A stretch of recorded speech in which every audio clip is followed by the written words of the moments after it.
Welcome back to Have You Heard? My name is Zoe. I am the managing director and one of the co-founders here at The Social Shepherd.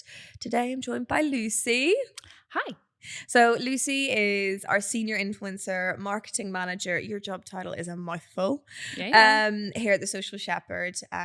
She leads our influencer offering at the minute. And I think today we're going to talk about one of your topics of passion, celebrities and influencers. Yeah, I can talk for quite some time about this. And that's fine. We've It's got going to be a long one. It's going to be a chunky one. We've got a lot to say, got a lot to cover. Good. All right. So I guess like one of the reasons why we're tackling this is because people and clients at times, like let's be honest, get really confused between celebrities and influencers. And sometimes we'll get briefed for an influencer campaign and then they'll be like, oh, we want like this person and this person. We're like, well, they're literally not influencers. Like the other week, I was speaking to a client and they were like, oh, it'd be great if we could get like Emma Thompson to do this campaign. And I was like, have you been on Emma Thompson's Instagram? It's like pictures of her cat and she hasn't posted for about 3 months. The woman's not fabulous, like nation sweetheart, but she's not an influencer. No.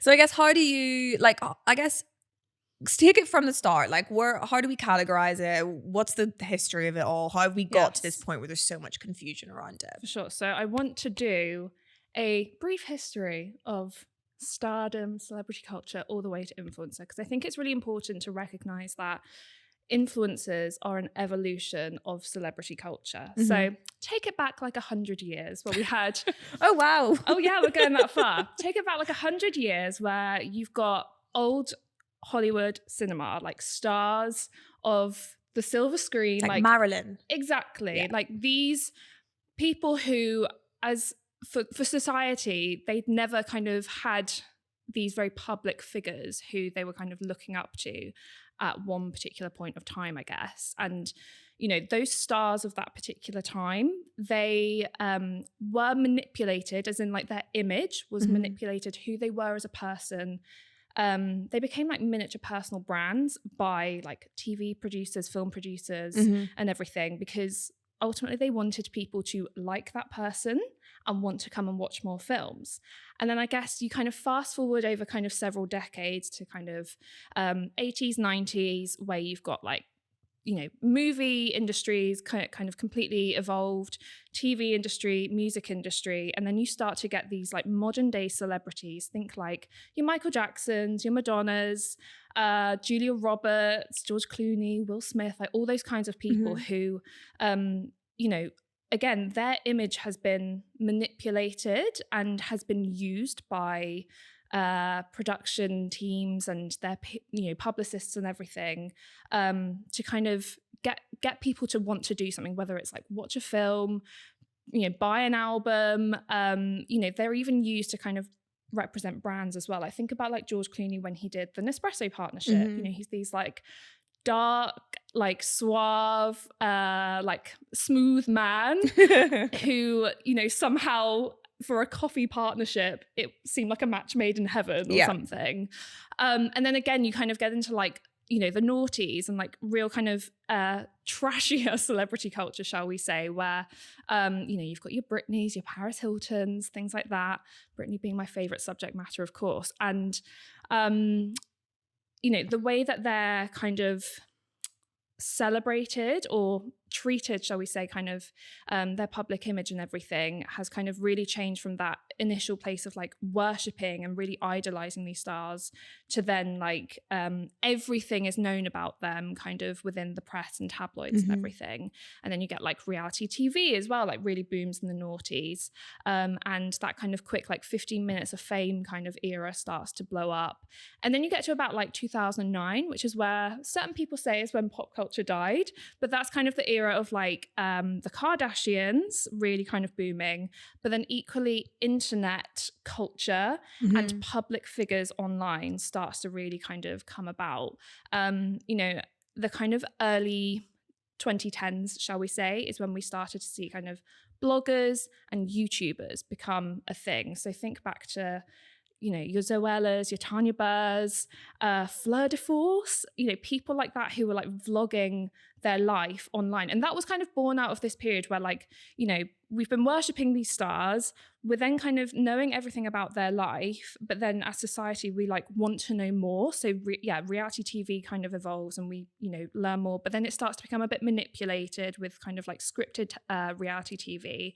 And then you get into this period where it's like, we just want to see people who are like us and are more relatable, and that's it's where people in control of their own narrative as well. So it's not being manipulated by a producer or by like an agency that sort of represents them. Like they start representing their own reality, and that's what they're putting forward. So they're in control of their image. Exactly. And that's kind of what got people really excited. So these people kind of like vlogging their lifestyle and everything online, that then in itself lent itself quite nicely to brands wanting to work with them to feed in their products into their lifestyle.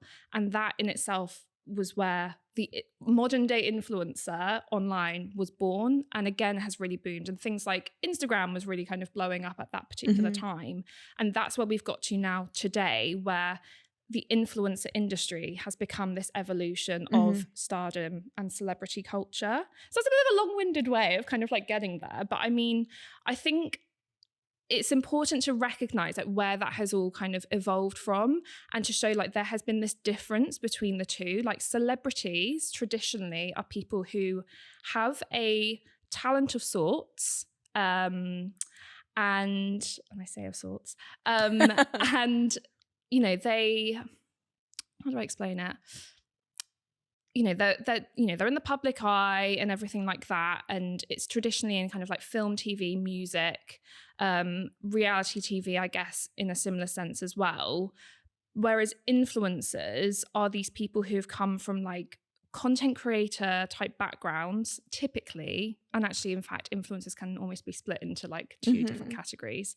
But it's typically people who are kind of creating content online, and have an audience that they own. Exactly. So they have influence over their audience. Exactly. Yeah. Whereas celebrities, it's like they've got a whole team of people behind them who are kind of seeding those, little nuggets of gossip out to the press, or they're kind of wanting to partner with particular brands for celebrity endorsements and things like that. And they are two separate things. Yeah, like from my perspective, I think the difference is like celebrities have broad influence over like an industry or people interested in an industry, and they have like a sentiment about them that brands kind of want to tap into. For me, an influencer is someone that has grown an online audience, and then brands can look at reaching that audience by tapping into it, basically. So they will shoot that content in the style that their audience wants to see from them to reach the most people that are part of their existing audience. And so they're influential over that audience. Whereas celebrities, you can take that person because they're a brand in itself. Exactly. And then you can redo the image. You can use like the talent that they're known for to do it, or you can use their face to do it. It's just a very different type of it, and the way that you would measure the success of them as well would be very, very different. Exactly. And I think it's, again, when you look at influencers and that as an industry and how audiences have lapped it up for such a significant period of time, again, it's because it's almost like celebrities became too heavily manipulated. It didn't seem real. It didn't seem authentic. They just seemed too kind of far removed from the everyday person. Whereas an influencer like your Zoellas, who seem like just kind of the girl next door, your best friend, your sister, whatever, like she presented herself as this really relatable person. And for audiences, and even as like society, like we probably were at a point where she really kind of blew up, where we just wanted to kind of see people just like us who we could relate to far better than this heavily manipulated, presentation of people kind of through media and everything. Like, you think back to like scripted reality TV and everything with like Made in Chelsea or whatever. Like, I think audiences and people, like, we became a bit too, we could see the truth. Yeah. And I think like we can kind of take this back to this opinion, it could it could go one or two ways, and it could be quite controversial. But I think if we just take it back to the core of like what social media is, Mm-hmm. and like social media has given us a place where we can see that normal people's lives are interesting too. Do you know what I mean? We don't have to Exactly. be a movie star. You don't have to be a musician to have an interesting life that is interesting to other people. And so, you Exactly. know, for all its cons and all of the bad stuff that can come about off the back of social media, the positive thing is that it's given everyone a voice. Now, not everyone is respectful of the voice that they publish that with, For and that's where we sure. can get like trolls and stuff like that. But it's given other people a way to be able to publish their story, A hundred which then percent. means that other people are then finding that interesting and encourage them to do that more. Exactly. I mean, I find it is interesting though, because it's the whole concept of like everyone has their 15 minutes of fame. It's kind of like you look at something like TikTok now as well, where almost like your following doesn't even matter. And it's like anyone can go viral and have, okay, maybe not quite the traditional 15 minutes of fame, but anyone in theory, because of the internet, because of social media, can have their viral moment, or they can have that kind of that means to just kind of get their face, their name, their opinion, whatever out there. And it's just, I do find it interesting that how this has all evolved into kind of what it is today. And like, therefore, you know, how you then kind of use influencers, for example, to get a particular message out there, particularly when, yeah, we are in this era now where with TikTok, your following in theory just doesn't matter. And sometimes like we get kind of clients come to us and they say, we really want to work with like a celebrity, or we really want to work with a big kind of macro influencer because we think that's going to be the most influential way of spreading this particular message or achieving this particular goal that we have. But actually it's like you could work with tens, hundreds of like nano influencers or smaller creators online, and almost kind of audiences will believe that a bit more. More, yeah, because it's so see-through that the larger influencers are going to be paid for everything that they do. Yeah, precisely. And I was just thinking back to like, you know, like when reality TV came about and everyone, or like the Kardashians, everyone's like, they have no talent. And it's like, no, but influencers that have just been publishing their day-to-day life that people find Hmm. interesting, people could back to that and be like, oh, well, you're not an actor, you're not a singer, you've got no talent as such, but Yeah, they've never pretended to. Do you know what I mean? exactly. Like their talent is the fact that they can take their day-to-day life and create, you know, a piece of content that is entertaining to people around that. Like no one's saying, I'm an actor, I'm a Yeah, singer, I'm this. They're just saying this is my life. for sure. Love it or lump it. Like, Exactly. And I think you sometimes speak to people, and I guess kind of like with my job as well, and I tell people what I do, and they always want to have an opinion on it because it's working with influencers, and they find it interesting because they're like, oh, how, like, what, they just get paid all this money to do this really simple thing. And it's in defense of them in certain ways, but equally, like, I'm very mindful of the fact that, these, particularly like the larger influencers, are very, very fortunate in lots of respects to kind of be in a position where they can get offered a huge amount of money to kind of work with a brand. But I think people just often don't quite appreciate the what work goes that's gone into into it. It's like, it. I don't think it's often really an overnight success. It can be years and years and years of um creating a platform, like engaging an audience, which is quite a difficult thing to do. And you've got to be quite ballsy as well. Like, Hmm. I'm sure there's so many people out there that are like, oh, I'd really love to start a YouTube channel, but I just don't have the confidence to do so and stuff like that. And Oh it's like, yeah.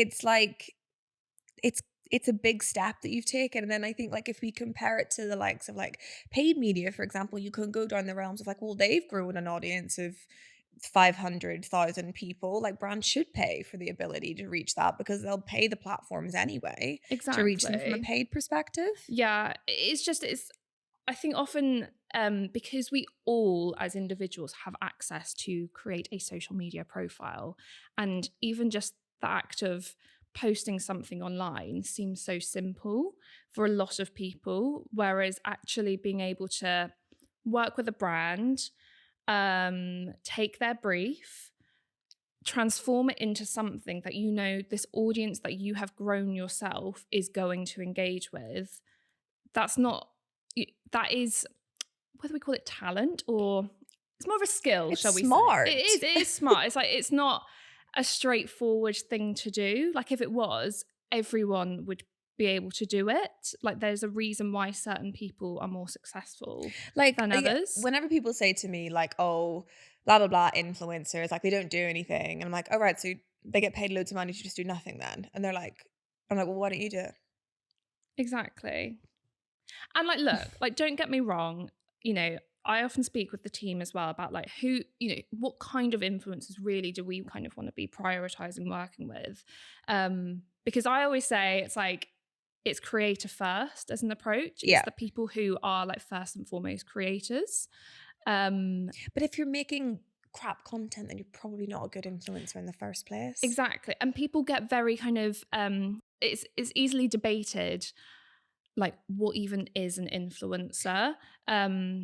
Like you ask anyone, and people are just like, oh, it's just someone with influence online. It's like, yes, in theory that is correct, but it's like, again, like for us, I just say to our team kind of, it's about those people who are like content creators first and foremost, and whether they've got a huge, like a massive audience, or whether they've got a smaller audience, if they have a proven ability to create engaging content, those are the kinds of people that we want to be working with. Like look at Love Island, for example. I was just going to say. Oh, yes.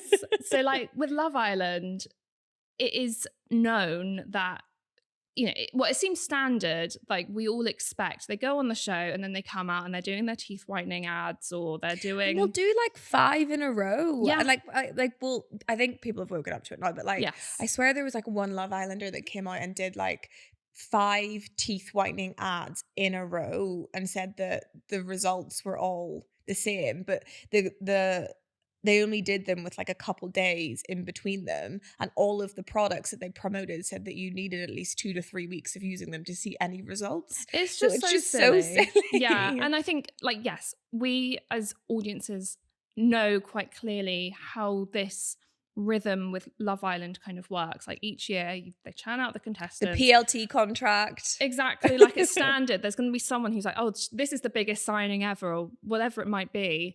But I can sense like people are growing tired of that and they want to see something new. Like look at, I guess, was it Tasha from last year? Yeah, I think she's done a really good job, to be fair. Exactly. Like kind of going down the whole, you know, sustainability route and partnering with eBay. Like I think that sounds like it seems like it was quite a smart move, particularly with the message that ITV were really trying to push with that last but she was series. smart about it. Like she went in and like it was consistent. Like she knew that fashion was her thing. Like throughout her time in the villa, was consistently like really conscious of what she was wearing and how she was presenting it. Like if you compare the clothes that she was wearing next to the other girls on the show, it was clear that she was the one with the clear eye for fashion. Exactly. And now like that's continued, if that makes sense. So Yeah. I feel like, and it was probably just, you know, she knew she was going to come out of it with a large following. She thought, well, how do I actually want to harness this, and what is something that I'm passionate about? You know, she had modeled before as well. So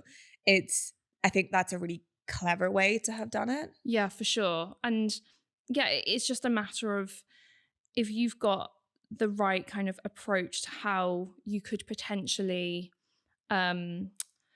you know, utilize an audience that you might gain from appearing on a show like Love Island, you can be successful with it. I mean, there's people like Dr. Alex, there was Camilla Thurlow, like they've all done pretty well out of it. I'd almost classify like Tasha maybe as semi-celebrity influencer though, because of like the sentiment behind fashion, eBay partnership, sustainability. Yeah. Do you know what I mean? Like that, if you put her face there, that generation that watches, well, our generation that watches Love Island, we're like, oh, that makes sense because she stands for, you know, strong looks that are all sustainable, secondhand, like that makes sense. Yeah. And then like you've got Dr. Alex, all very much about like well-being and stuff. So if you saw him on the front of something that promoted that, it increases that sentiment piece. Yeah, for sure. And I actually quite like how someone like Dr. Alex has very much used that experience to positively influence audiences. And I think that's, yeah, I top marks to him for doing what he's doing. And he's obviously guided with like a good team to kind of, he's very vocal about mental health. And I know he does lots of work with like the government and everything about that. And his previous experience as being a doctor, well, he is still a doctor, but, to utilize then the online audience that he has as well to, kind of do smarter things out of the experience that he's had. And I think he's one that's probably doubled up as well, because he will have an influence over his direct following online. But also, even if I don't even think I follow him, but if I saw, do you know what I mean? It would create that too. So they've done a really good job in like double whammying themselves, basically. For sure. And not everyone can do that, because yes, we all know there are going to be so many people who go into that show. The winter series, I believe, has just ended. I didn't watch it. I did. Oh, well, all right. That's just ended. And I mean, you just know probably about 90% they're not going to be sustainable. They're not going to have a sustainable career. Probably some of them do tap into like niche audiences though when they come out. So like there's guy, I think his name might be Jordan Hames, and he now is like a men's fashion influencer. Like I don't think like the general population would recognize him as that, but he's definitely built up quite like an audience of like men that love fashion, if that makes sense. And I would categorize him in the influencer category for that space. Yeah, definitely. And there's a couple of them who've gone into the kind of like male skincare kind of niche as well. But yeah, I think it's going to be interesting to see how something like Love Island continues, and how that kind of influencer crossover continues. Because again, it's like that in itself is an evolution of what Big Brother used to be. Like they'd all kind of come out of Big Brother, be on the covers of like Heat magazine or whatever for like up to 3 months, and then their 15 minutes was over. And I feel a similar sort of thing has been happening with Love Island. So I'm interested to see kind of what's next. Like, are we as viewers kind of over all of that now? Are we going to kind of want to move on to something different? Like, how is it that, the kind of typical media industry of like TV is going to evolve with that online kind of crossover that's happening? So I guess to finish up, controversial question, is Molly May an influencer or a celebrity? I mean, that's a very good question. I would probably say she is still more influencer. She's very well known, and you can be an influencer and still be well known and have this kind of public image. But, what she actually does, it is predominantly online, on social media. I wouldn't say that she has something that she likes is known for. Does that make sense? There's not really like a niche there, or like she's just kind of known for being Molly May, which in itself, but like I wouldn't have that. Like you'd recognize her if she was on the front of something, but it would just be like, oh, well, that's Molly May. Yeah. Do you know what I mean? It wouldn't be. But I guess this is why maybe that is the definition of a celebrity. I don't know. This is the thing. Again, it's like, has the definition of a celebrity just evolved into influencer? Probably not, but there is, and it is difficult sometimes to really like clarify like what that fine line is.